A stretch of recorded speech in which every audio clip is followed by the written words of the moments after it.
Ladies and gentlemen, distinguished guests, welcome to ADF Talks Russia,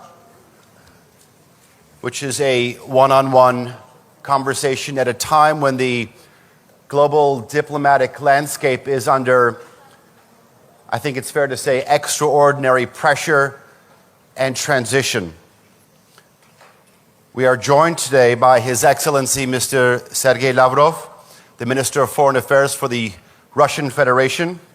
As we all know, he is a seasoned statesman and one of the most enduring figures in global diplomacy. Mr. Lavrov has served as Russia's top diplomat since 2004. From the UN Security Council to the Geneva talks and beyond, he has shaped and responded to pivotal moments in global affairs over the past 2 decades. Today, with Europe's security architecture and infrastructure under immense strain and the global order fragmenting into competing visions, we're wondering about Russia's posture, its strategy, its alliances, and worldview. We'll be exploring over the next hour or so Minister Lavrov's perspective on this evolving geopolitical reality. What does Russia want? What role does it see for itself in an emerging multipolar world? And how does it define peace, power, and diplomacy in the 21st century? So let's begin. Minister Lavrov, welcome to Antalya once again. I know that you're likely to respond in your mother tongue of Russian, but if I could ask this one question in English. You see a full room out here. I think after President Recep Tayyip Erdogan, you are by far the most popular figure here. How does it feel to be a diplomatic rock star? States was never respected by our Western colleagues. If you retrospectively consider history after World War II and creation of the United Nations, there was no single conflict where the West, the leaders of the West, would be treating parties to a conflict as equals. I understand that this might sound idealistic and maybe this equality would never be brought to life. But the principles of the Charter, drafted by the founding fathers, they already provided for multipolarity. Just like they provided for respect for human rights, respect for the right of nations to determine their fate themselves, and this is also on the rise. Manifestations are plentiful, it is very important to underline that in our vision of multipolarity, as we promote this concept with our partners in Shanghai Cooperation Organization, in BRICS, in Eurasian Economic Union, the concept of multipolarity does not exclude the West. It embraces everybody, just like the Charter instructed us. I see no reason why China and the US shouldn't have good relations, why Russia and the US shouldn't have good relations, why everybody shouldn't be treated with respect and with understanding of national interests. I had some contacts with the members of the Washington administration, and I liked the message which they were carrying. I'm not quoting, but in essence, the message was that the foreign policy of the United States is based on national interests of the United States. At the same time, they shook hands. It was a word of honor? They shook hands, the word of honor, and it was never violated. So probably those who were running NATO at the time we are discussing didn't have any relatives in the former Tsarist Empire, which is not my fault, and did not inherit those traditions. But NATO not only stayed, remained, it was basically announced that this would be the only organization which can guarantee your security. 1999, Istanbul, summit of OSCE. The solemn declaration is adopted, which among other things said, security is equal and indivisible. Everybody, yes, has the right to choose security alliances, but this cannot be done at the expense of diminishing of security of others. Then it was even blunter when it said, no country, no group of countries, no organizations in the Euro-Atlantic OSCE area can claim dominance. And NATO was doing exactly this. And when Putin came to power, was elected president, he was repeatedly warning about very dangerous nature of this course. 2007 in Munich, if you re-listen it now, it was very far-sighted, unfortunately. Then 2008, NATO summit in Bucharest, which was also followed by Russia NATO summit. I was there with President Putin. And when it was announced that Germany and France did not allow to pass a decision formally launching negotiating process for Georgia and Ukraine to be admitted to NATO, the Germans and the French were proud. They said, but they included in the declaration the statement that Georgia and Ukraine will be in NATO. When Putin asked Merkel, what is the difference? She said, no, this is just a political statement.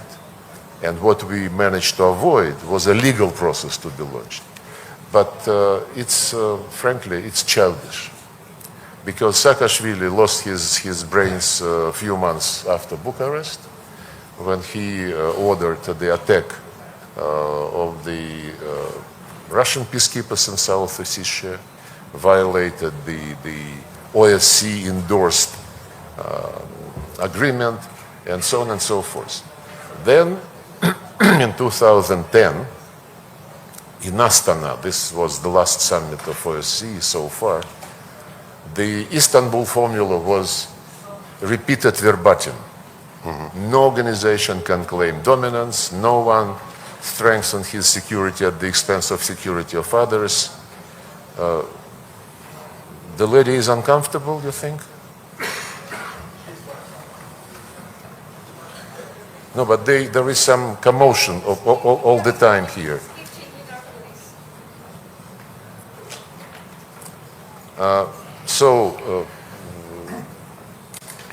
And then when this NATO expansion continued, and when it was clear that these principles promulgated in OSCE about equal and indivisible security, that they were not being implemented, then we suggested to have the same language and codify it in a legally binding agreement. We were told, it was during Obama administration, we were told, no, guys, you don't understand. Legally binding guarantees one can only get in NATO.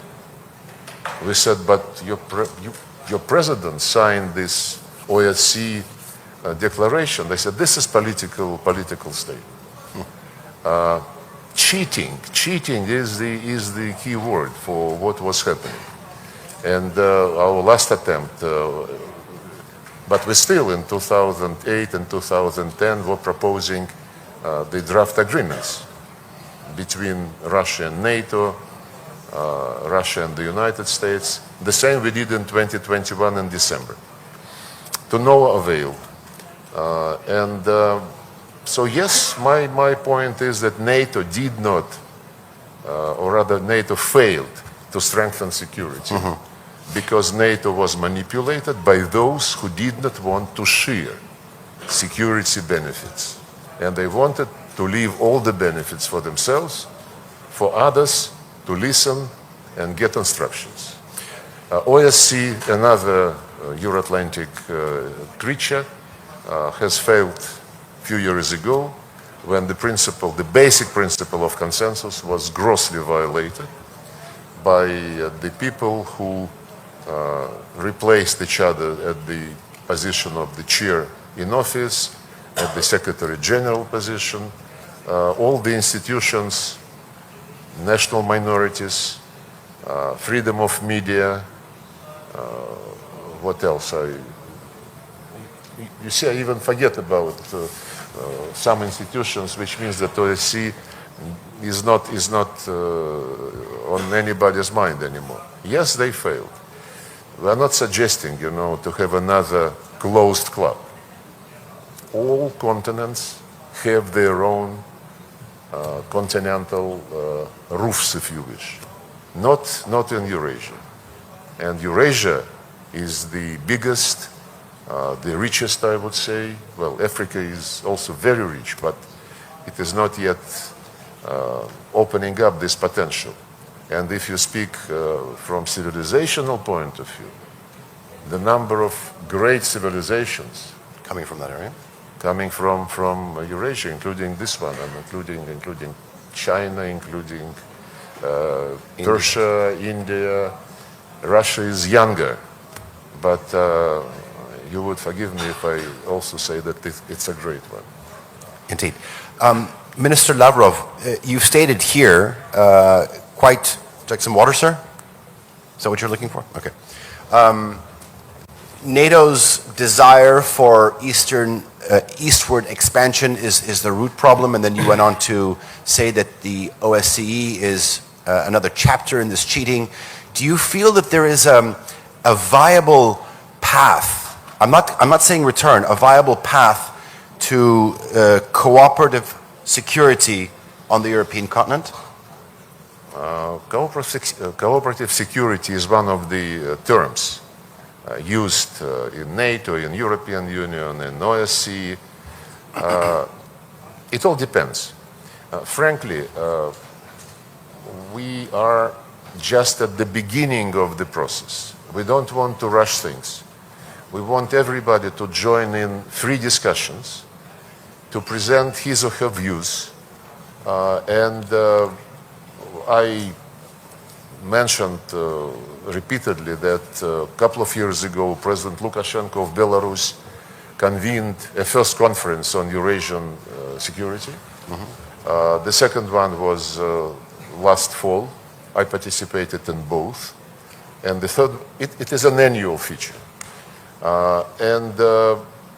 Invited to this conference were not only like-minded countries, but also members of NATO and European Union, some other Europeans like Serbia, Hungary, of course, participated in both of them, Slovakia, and the list of invitees would be growing.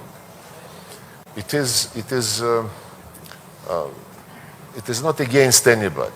It is not against NATO. I think the biggest enemy of NATO is NATO itself and those who were trying to use it to dominate in violation of their own pledges in OSCE.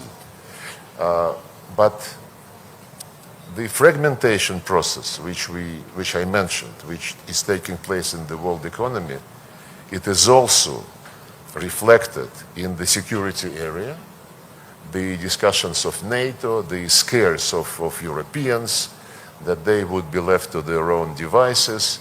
We don't interfere. If they believe that they are still relevant in the form which failed many times, this is their right. This is their right to decide. Our right is to make sure that the matters of the Eurasian continent are discussed and resolved by the countries located on this continent. This is not to close the door for outsiders.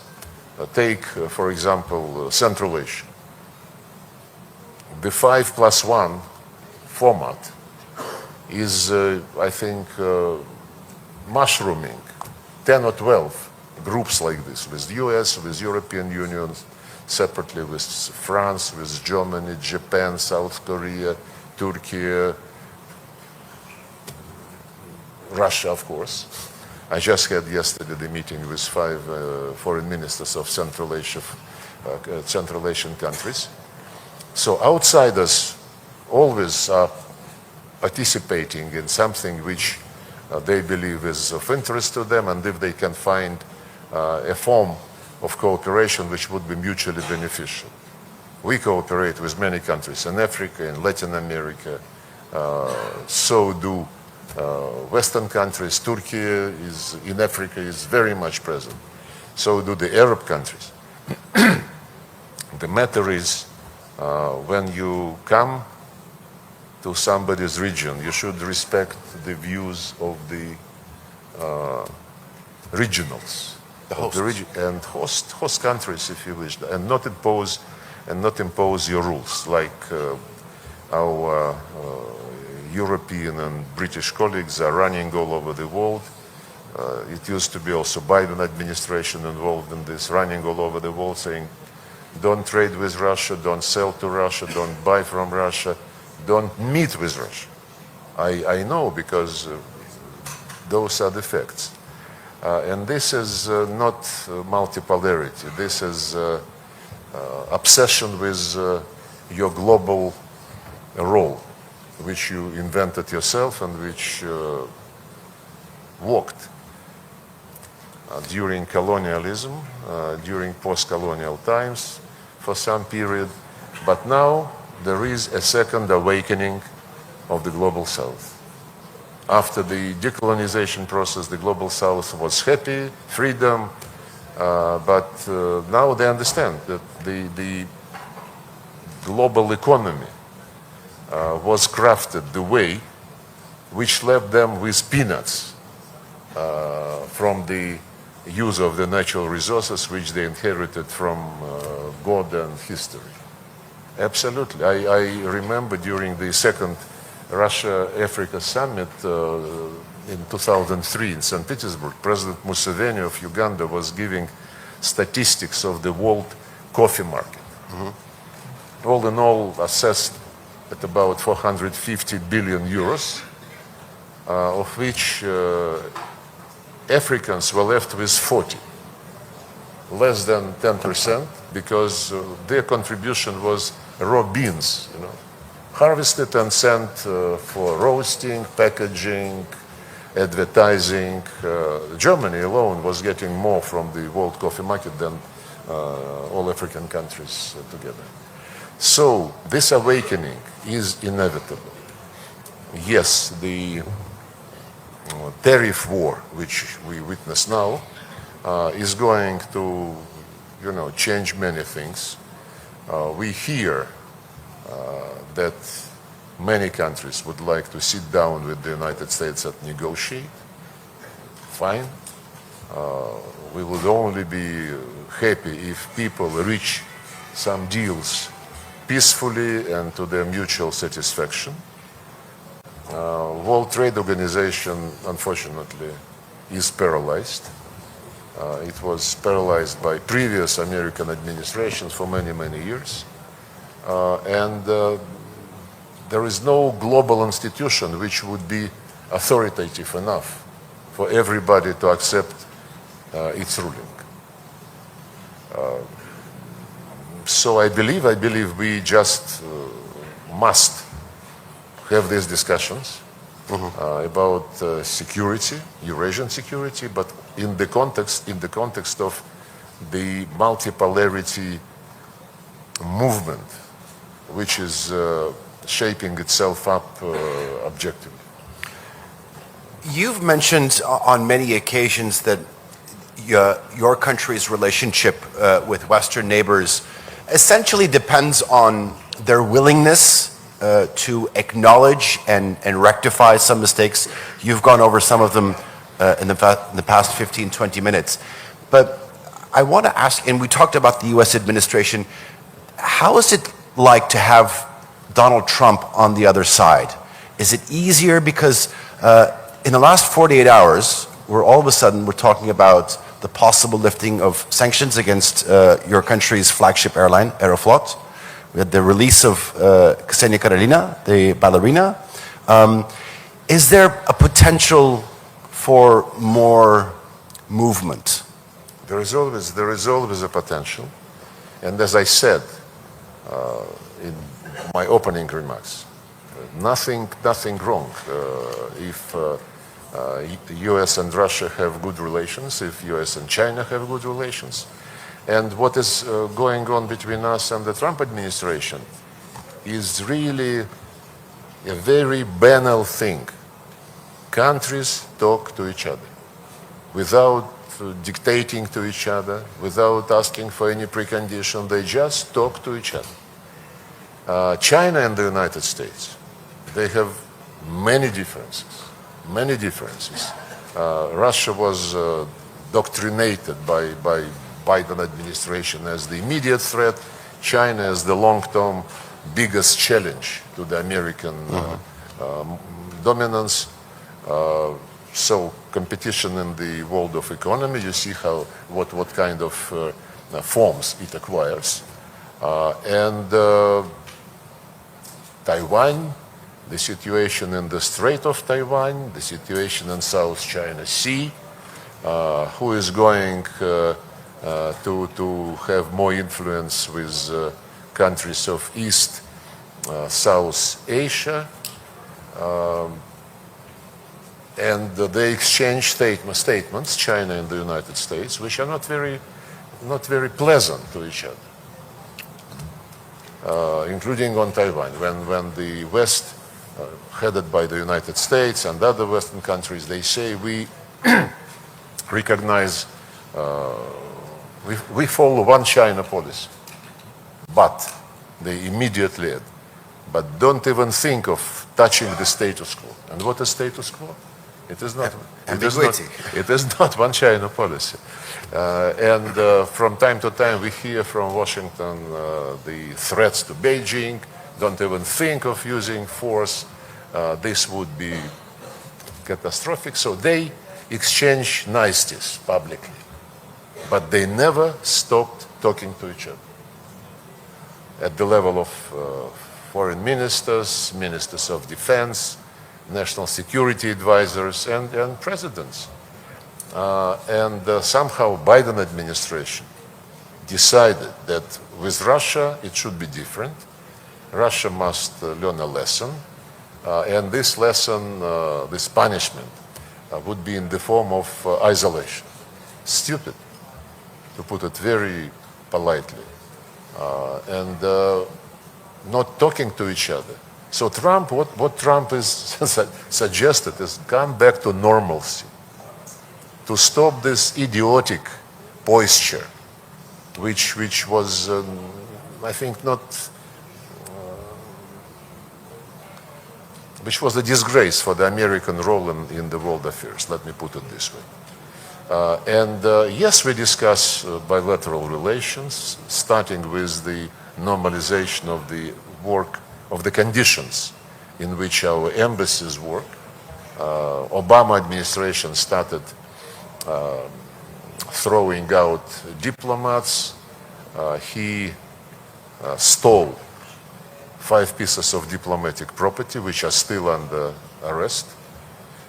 Just like Biden administration has stolen the Russian assets, and they are now thinking what to do with it so that not to create a precedent. They created precedent already. And if they believe that they should not touch the body of the stolen money, but they can steal the interest and spend it on Ukraine, look, this is disgusting logic. And it shows that neo-colonial thinking never left these people.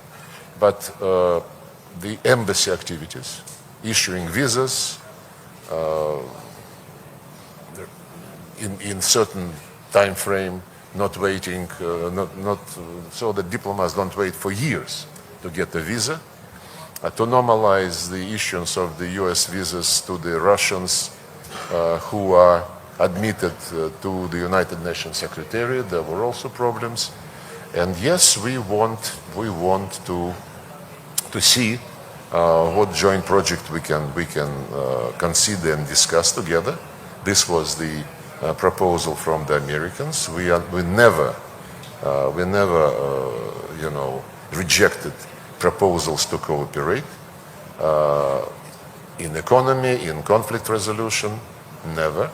And when we met with Marco Rubio and Mike Waltz, together with President's advisor Ushakov in Riyadh, we touched upon some regional issues, Middle East, the situation with the Iranian nuclear program,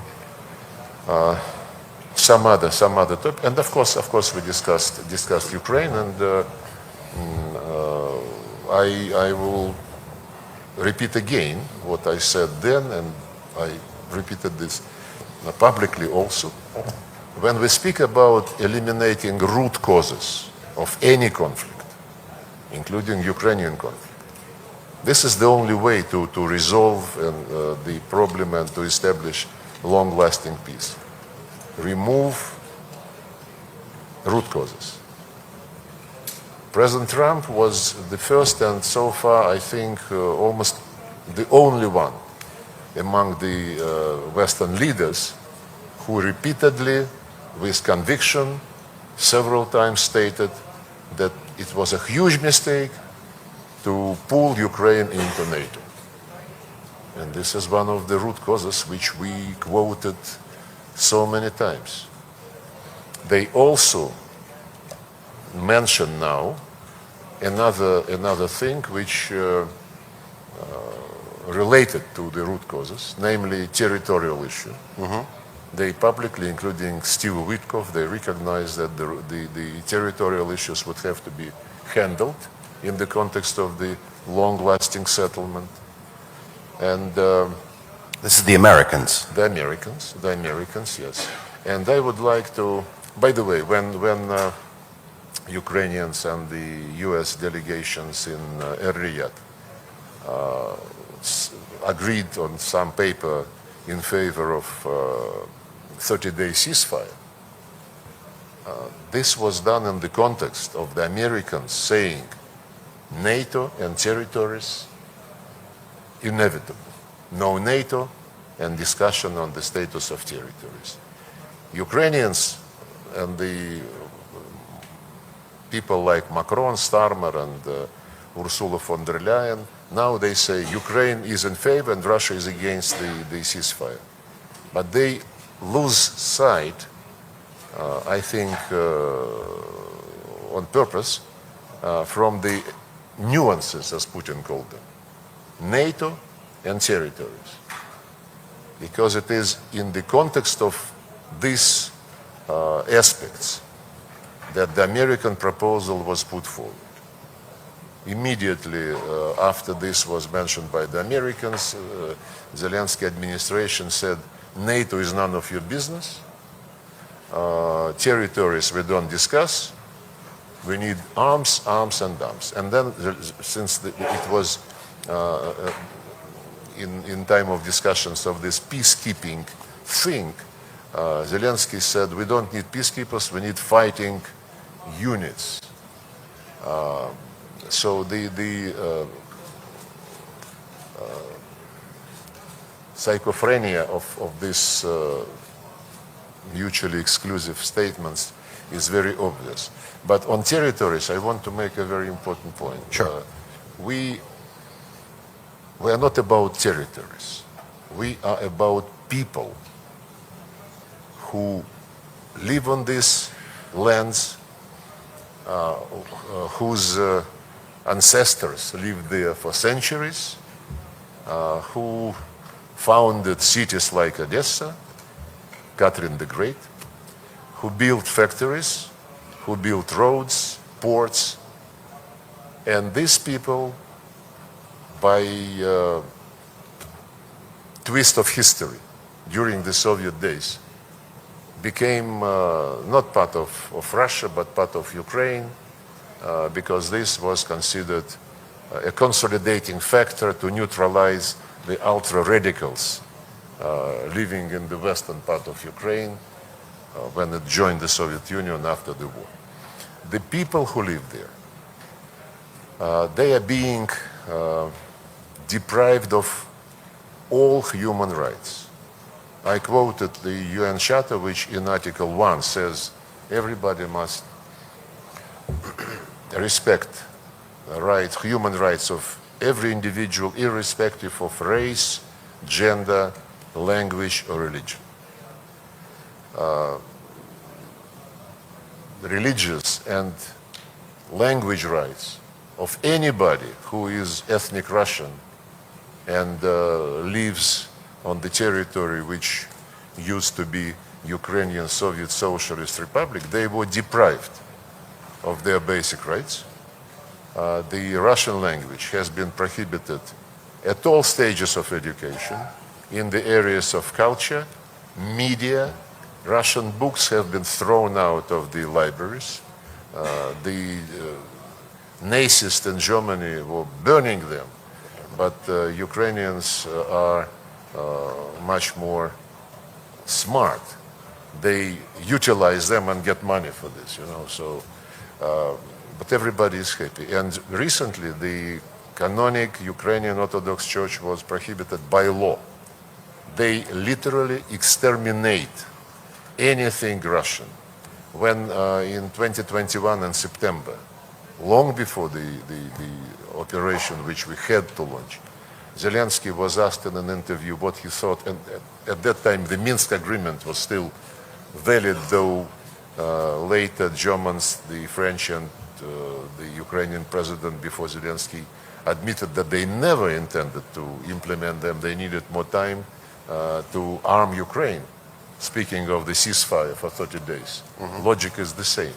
But in September 21, Zelensky was asked what he thought about the people on the other side of the line of contact in Donbass.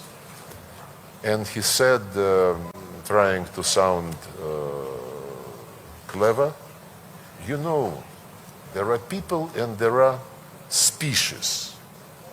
And my advice to those who live with Ukraine but feel associated with the Russian culture, for the sake of your kids, for the sake of your grandchildren, get out to Russia. And just a couple of weeks ago, in another interview, when he was asked what is driving him, you know, he said, hatred to Russia. The interviewer wanted to clarify to Putin. He said, no, to all Russians. And this is said by the person who, during his artistic days, was defending the right of Ukrainians to speak Russian. And he said, get lost. Don't even think about touching the Russian language. It's our history. So this is where we are. Hatred is not the best guide.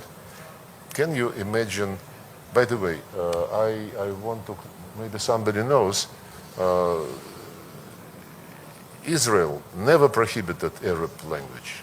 No, I don't think so.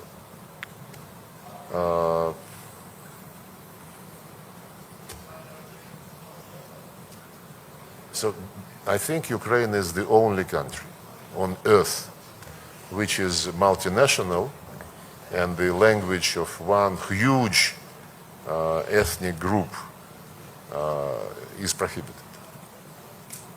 So make it, and if you read and listen to what the West is saying, EU, NATO, especially EU, human rights is on top of everything.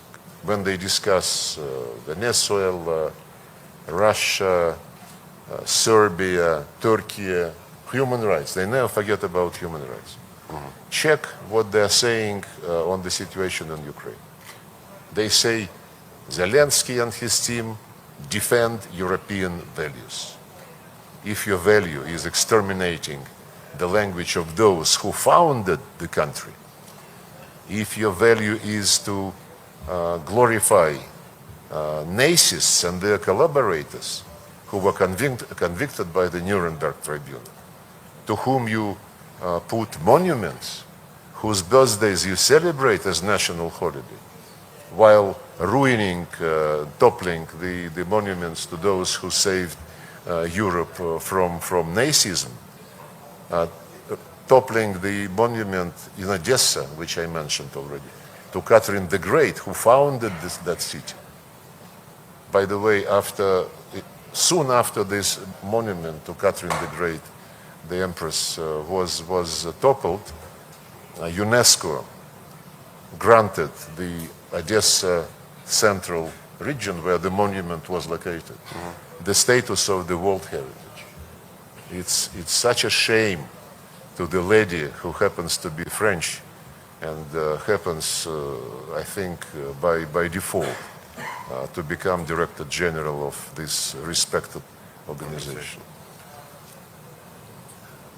Minister Lavrov, all right, so you eliminate the root cause, and you talked about territory. I was just in a session talking about the European security structure, and on there was the Ukrainian foreign minister, and he says, when it comes to territory, I hear your concept, your idea, your position on territory, but they're not going to accept anything less than the 1991 borders. It's not about them accepting it. It's about making 100% certain that the people who have been living there for centuries are not deprived of their inherent right.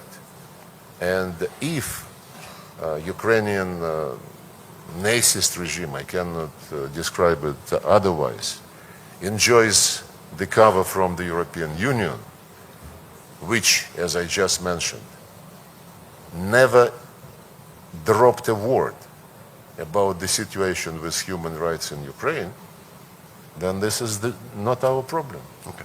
We listen to those people who voted at referendum to join Russia to restore all their rights, which belong to them by international law and by history, by justice. Okay. You have stated on numerous occasions that it is a hostile act to even entertain the idea of foreign peacekeepers. Would, under any circumstance, the Russian Federation think about neutral peacekeepers in the territory? The biggest advocates of something like stability force, sustainability force, are Macron and Starmer. And they are not thinking about any neutral force. They say we, Macron and Starmer, would be the countries who would provide the most of the contingent. They talk, by the way, to countries outside European Union, including Turkey. They talk, according to the rumors, they said that they are talking to China, which is a lie. India, Indonesia, they mention. My question is, first, President Trump, who, as I mentioned already, seems to understand much more about what is going on than any European leader, except I would highlight Hungary and Slovakia.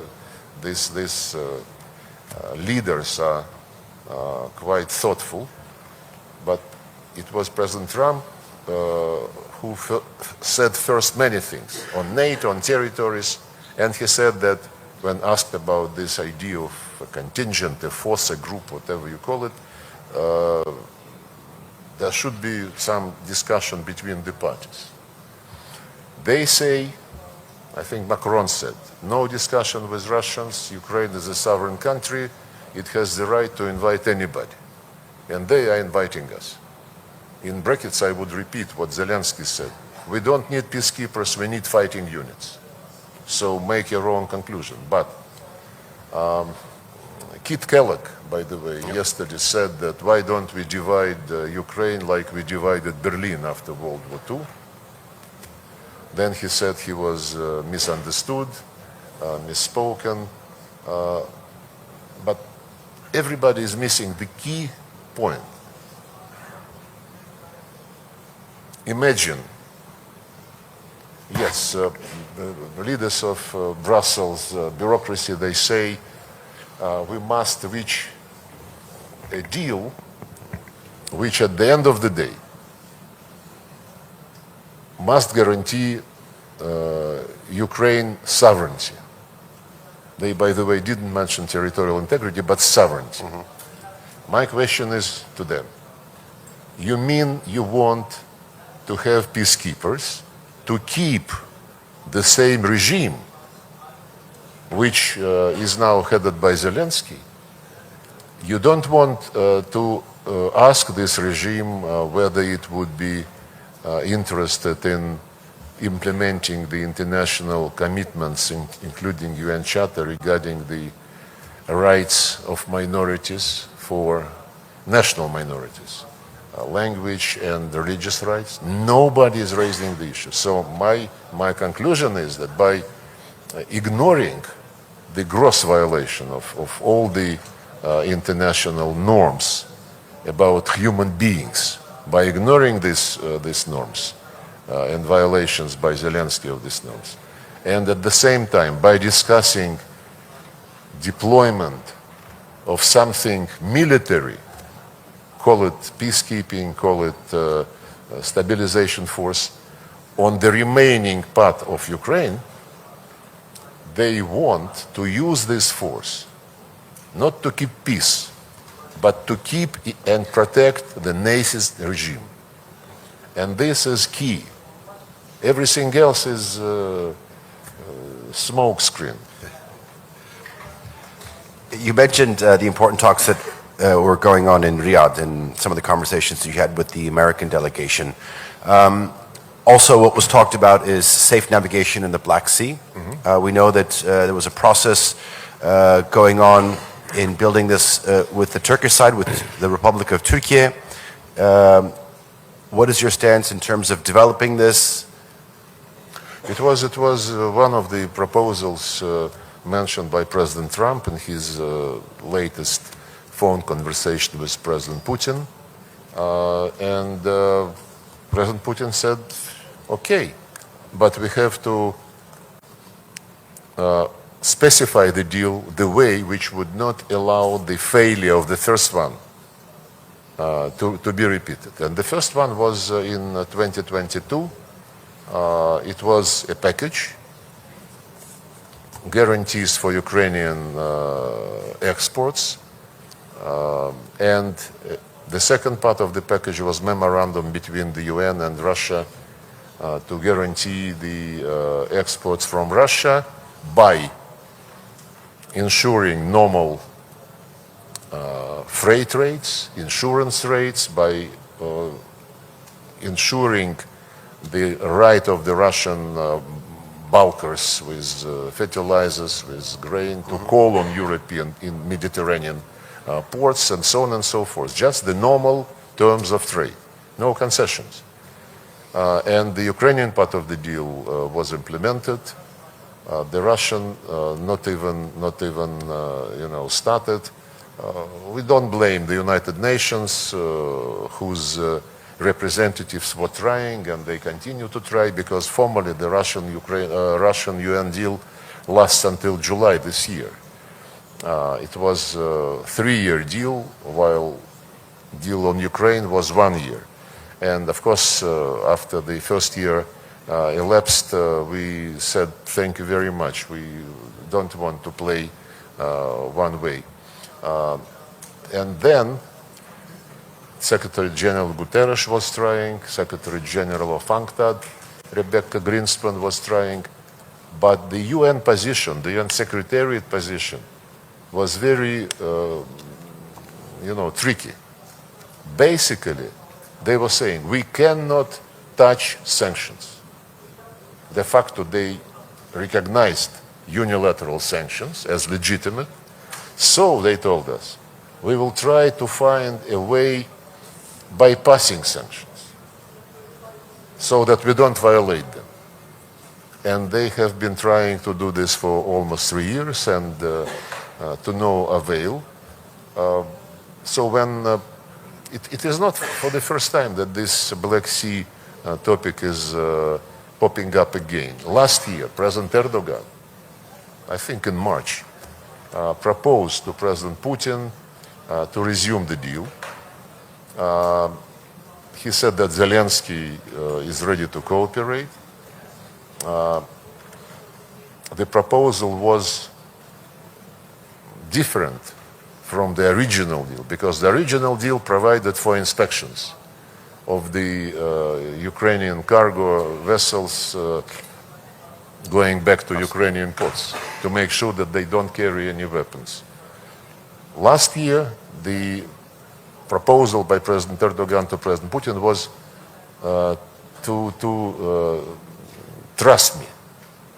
It would be an announcement that there are no weapons on board, and it would be allowed to go.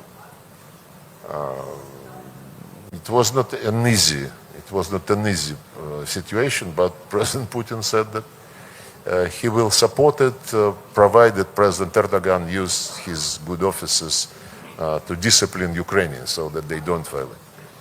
And then at the last moment, Zelensky refused. Even that? Even that.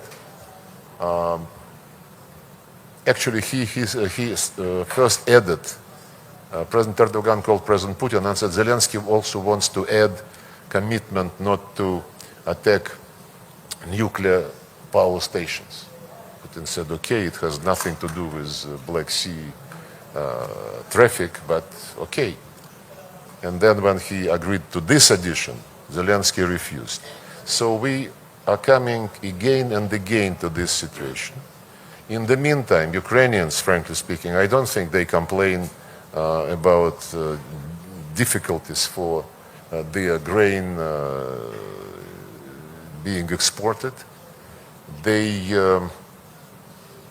send a lot on dumping prices to European Union. European Union is not happy, and instead of doing something about this situation for the sake of their citizens, Brussels people threaten to stop importing any grain from Russia. They're very specific leaders. They say that Kaja Kallas, Anna-Lena Baerbock, they were saying yes when criticized by the people who saying we live worse than before. Yes, we understand, but our electorate should suffer for the sake of Ukraine. While at the same time, thousands and thousands of Ukrainians living there in Europe in luxury, buying very expensive vehicles. But this is what European elite calls European values, which they defend in the person of Zelensky regime. So this time when President Trump suggested another Black Sea deal, Putin said, yeah, we are ready, but we need to draw lessons from the past. And let's make sure before we launch it, let's resolve the things on freight, insurance, calling on the ports. The Americans took this and they are considering, they didn't come back to us after this. Another initiative of President Trump was 30-day moratorium, not a total ceasefire, but 30-day moratorium on attacking energy infrastructure.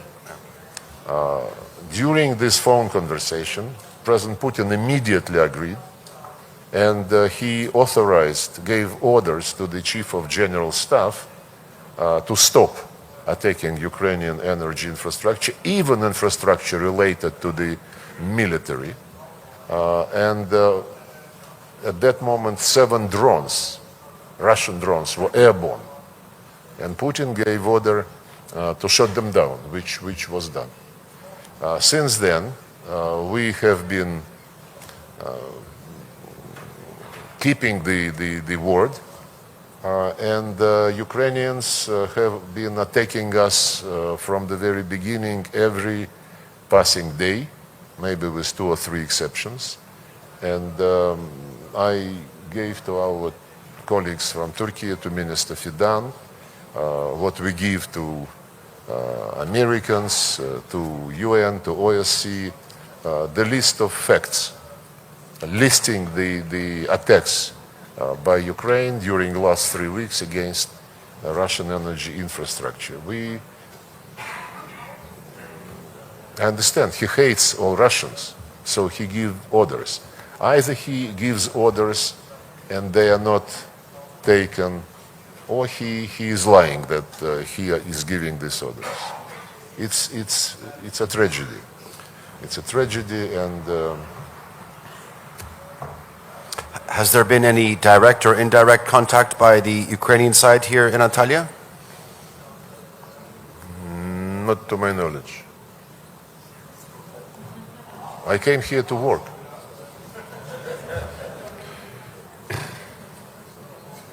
Okay. Ladies and gentlemen, we're coming to the end of our allocated time. I've talked about relations with the West, the United States, the situation in Ukraine. If any esteemed journalist has a question on anything else. From China. Yes, from China. Yeah, Mr. Minister, would you think that the President Trump or some guys around President Trump has said they would like to adopt the country-listen approach to drive the wedge between Russia and China and realign with Russia after the aftermath of the Ukrainian war? How would you see, or how would you evaluate this kind of so-called the country-listen approach? You mean to do what? Yeah, to make the ties between US and Russia closer and drive the wedge between Russia and China. Would that take effect? Look, I can only tell you that in none of our contacts with the Americans, in none, be it phone conversation, be it meeting in person, this issue was never raised or even hinted upon. Never. And I think that President Trump and his people, they are very experienced in life. And when you understand life, it's much easier to do politics. And since he understands life, I believe those who understand life, they would never even think about trying to drive a wedge between Russia and China. Okay. Ladies and gentlemen, unfortunately, we've run out of time. We'd like to thank Minister Sergei Lavrov for your insights and for your candor and for your participation here at the Antalya Diplomacy Forum. Thank you very much. The next session begins in 13 minutes. Please join me in welcoming and thanking Mr. Sergei Lavrov.